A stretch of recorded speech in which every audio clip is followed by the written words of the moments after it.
Welcome student. Last class में हम लोग फैक्टराइजेशन का exercise 3B from RS. Agarwal हम लोगों ने पढ़ा था, जो कि बेस्ड था एक आइडेंटिटी पे a square minus b square पे।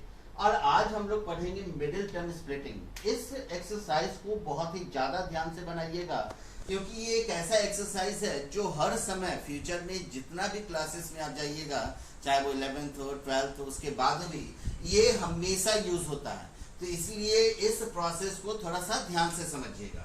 हम एक एक क्वेश्चन लेकर हम आप लोग को मिडिल टर्म स्प्लिट करेंगे। एक क्वेश्चन है, first question, x square plus 11x plus 30। अब ध्यान दीजिएगा, मिडिल टर्म स्प्लिटिंग में होता क्या है कि पहले थर्ड पार्ट यानी जो हमारा, अगर हम देखा जाए तो जितना भी क्वाड्रेटिक इक्वेशन होता है वो ax square plus bx plus c के फॉर्मेट में होते हैं।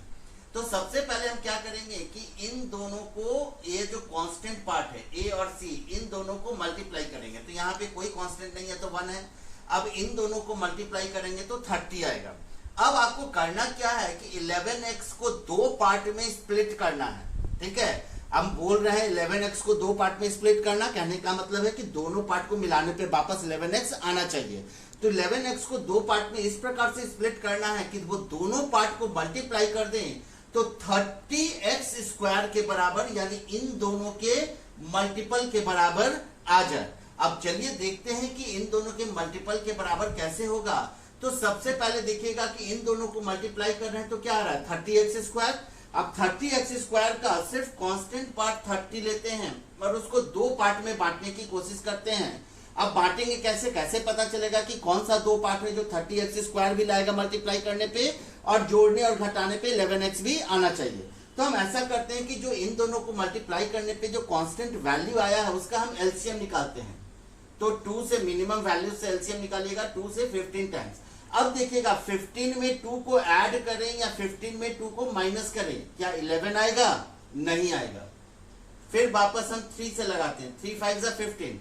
अब 3 2 जा 6, 6 में 5 को ऐड करेंगे तो 11 आ जाएगा। तो हम ऐसा करते हैं, लिखेंगे एक्स स्क्वायर प्लस, चूंकि 6 में 5 को ऐड करने पे 11x आया है तो 6x plus 5x and plus 30। अब देखिएगा इन दोनों को अगर हम मल्टीप्लाई कर दें तो 6 5 जा 30, x इंटू एक्स स्क्वायर, यानी इन दोनों के मल्टीपल के बराबर आ चुका है। यानी हमारा फैक्टराइजेशन जो स्प्लिटिंग पार्ट है वो सही हुआ है। अब दो में कॉमन करेंगे, इन दोनों में कॉमन क्या हो रहा है, x कॉमन हो रहा है, बचेगा क्या, एक x बचेगा एंड प्लस 6। दूसरा, इन दोनों में कॉमन क्या हो रहा है, 5 कॉमन हो रहा है, बचेगा क्या, x प्लस 6। एक चीज याद रखिएगा कि अगर आपका स्प्लिटिंग सही है, ठीक है, तो ये दोनों ब्रैकेट में सेम वैल्यू आएगा। अगर आपका स्प्लिटिंग सही नहीं होगा तो ब्रैकेट में वैल्यू सेम नहीं आएंगे। अब देखिएगा इन दोनों पार्ट में कॉमन क्या हो रहा है, x प्लस 6, रिमेनिंग क्या बच गया, x प्लस 5। ये हो गया first question of exercise 3C। अब हम देखते हैं, सिमिलर प्रैक्टिस करते हैं। क्वेश्चन नंबर 7 है, x square minus 21x and plus 90। अब इन दोनों को मल्टीप्लाई कीजिए, मल्टीप्लाई करने पे आ रहा है 90x स्क्वायर। ठीक है, क्या आ रहा है, 90x स्क्वायर।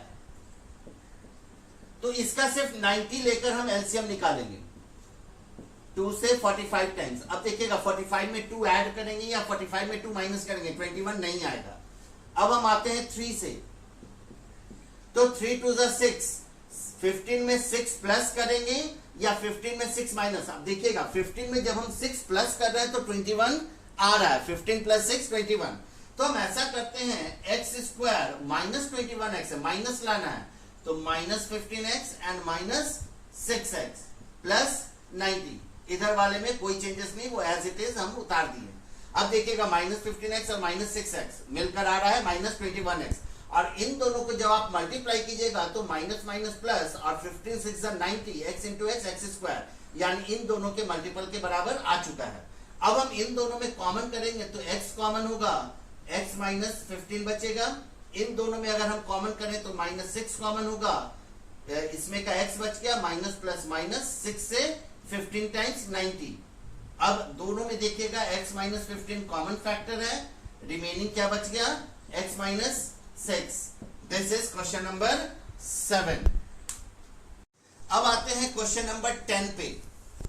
क्वेश्चन नंबर 10 है x square plus 7√6x plus 60। यहाँ पे बहुत सारे लोगों को प्रॉब्लम आता है रूट होने के कारण। कोई दिक्कत नहीं है, बहुत ही इजी होता है। इन दोनों को पहले मल्टीप्लाई कीजिए। क्या आएगा मल्टीप्लाई करने पे? 60x²। अब इसका ये पार्ट लेंगे, 60 को फैक्टर बनाएंगे। 60 को फैक्टर बनाने के लिए हम ऐसा करते हैं, पहले √6 को अलग कर देते हैं। ठीक है, √6 इंटू √6 इसका पेयर बना लेते हैं।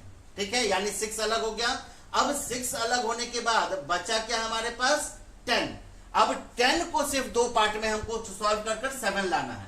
तो 10 का अगर हम फैक्टर निकालते हैं तो 2 और 5, 5 में 2 प्लस करेंगे तो 7 आ जाएगा। फिर से ध्यान दीजिएगा, √6 जो है, √6 को अलग कर दो। तो यहां से 60 से √6 अलग करने का मतलब है कि √6 इंटू √6, क्योंकि हमको तो ये रूट में तो है नहीं 60, तो 60 रूट में नहीं है, तो इसका हम क्या करेंगे? 6 को अलग करेंगे। तो 6 को रूट में कैसे लिखेंगे? √6 इंटू √6। तो 6 अलग हो गया। तो जब आप 60 से 6 को अलग कर देते हैं तो क्या बचेगा? 10। अब हम 10 का फैक्टर निकालेंगे। तो 10 का फैक्टर 2 और 5 आया है।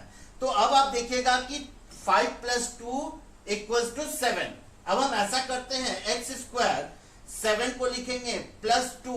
अब चूंकि √6 भी है तो 2√6x एंड प्लस एक बार 5 के साथ लिखेंगे 5√6x एंड प्लस 60। फिर से समझिएगा, जब भी बीच में रूट हो तो सबसे पहले रूट को अलग कर दीजिए।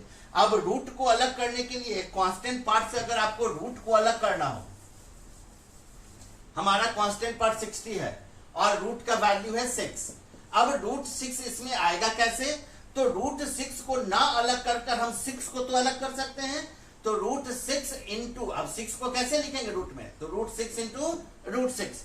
अब इससे 6 को अलग कर दें तो 6 × 10 = 60। तो बचा हमारे पास कितना? 10। अब 10 का फैक्टर निकालेंगे तो 2 और 5, 5 और 2 को मिलाने पे 7 आ रहा था। अब एक बार 2 के साथ इस √6 को लिखेंगे, एक बार 5 के साथ इस √6 को लिखेंगे। तो अब हो गया 2√6x प्लस 5√6x प्लस 60। अब इन दोनों में अगर हम x को कॉमन करें तो x प्लस 2√6, और इन दोनों में अगर हम, चूंकि बीच में ब्रैकेट में हमारा x आना चाहिए, तो इन दोनों में अगर हम 5√6 को कॉमन करें तो आएगा x प्लस 2√6। ब्रैकेट में मैंने बोला था सिमिलर वैल्यूज। अब देखिए मल्टीप्लाई कर 60 आता है कि नहीं? 5 × 2 = 10 एंड √6 इंटू √6 6, तो 10 × 6 60। अब देखिएगा दोनों में कॉमन फैक्टर हो गया x प्लस 2√6 और एक हो गया आपका x प्लस 5√6। ये हो गया आपका क्वेश्चन नंबर 10। अब आते हैं क्वेश्चन नंबर 27 में। 27 है 9x² प्लस 18x प्लस 8। मैंने स्टार्टिंग में बताया था कि फर्स्ट और लास्ट वैल्यू को आपको मल्टीप्लाई करना है। तो इन दोनों को जब आप मल्टीप्लाई कर रहे हैं तो 72x² आ रहा है। इसका सिर्फ कांस्टेंट पार्ट लेंगे 72। अब इसका फैक्टर निकालेंगे 2 से 36 टाइम्स। अब 36 में 2 प्लस करें या 2 माइनस करें, 18 नहीं आएगा। फिर 2 से, अब 2 × 2 = 4, 18 में 4 प्लस करें या 18 में 4 माइनस करें, 18 नहीं आएगा। 2 से 9 टाइम्स, 2 × 2 = 4, 2 × 8। अब 8 में 9 प्लस करें या 8 में 9 माइनस करें, 18 नहीं आएगा। फिर 3 से, 3 × 3 = 9। अब यहां पे जो फैक्टर जितना आया उन सभी को एक एक कर मल्टीप्लाई कर आपको चेक करना पड़ेगा। 3 × 2 = 6 एंड 3 × 2 × 2, 3 × 2 = 6, 2 = 12, 12 और यहाँ पे 6, एक 6 आया और एक 12 आया। तो 12 और 6, 12 × 6 = 72। ठीक है, और 12 और 6 को जब आप ऐड कीजिएगा तो 18 आएगा। तो हम ऐसा करेंगे 9x², 18x को लिखेंगे 6x plus 12x and plus ये वाला सिमिलर उतार देंगे। इन दोनों में कॉमन क्या हो सकता है? तो 9 और 6 में 3 कॉमन हो जाएगा, x² और x में x कॉमन होगा। अब देखिएगा 3 से 3 टाइम्स 9, तो 3 यहाँ पे आ जाएगा, एक x कॉमन कर चुके हैं तो एक x बच गया, प्लस 3 × 2 = 6, x तो कॉमन हो चुका है।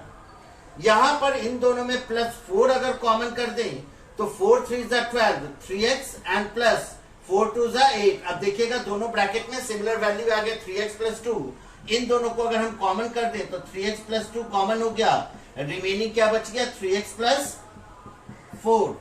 ये हो गया आपका क्वेश्चन नंबर 27।